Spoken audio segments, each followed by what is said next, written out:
The Council of Trent, the 22nd Session.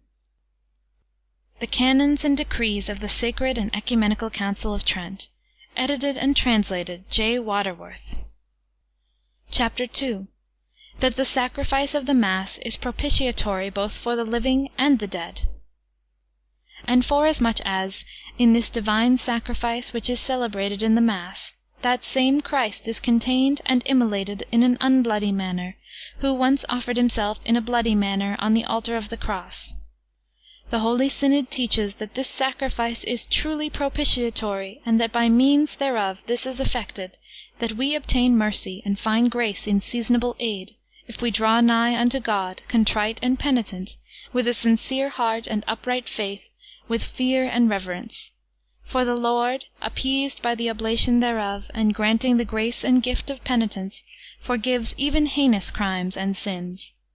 For the victim is one and the same now offering by the ministry of priests, who then offered himself on the cross, the manner alone of offering being different.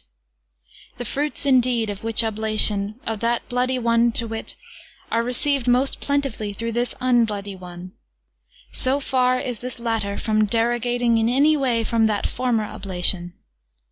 Wherefore, not only for the sins, punishments, satisfactions, and other necessities of the faithful who are living, but also for those who are departed in Christ, and who are not as yet fully purified, is it rightly offered, agreeably to a tradition of the Apostles.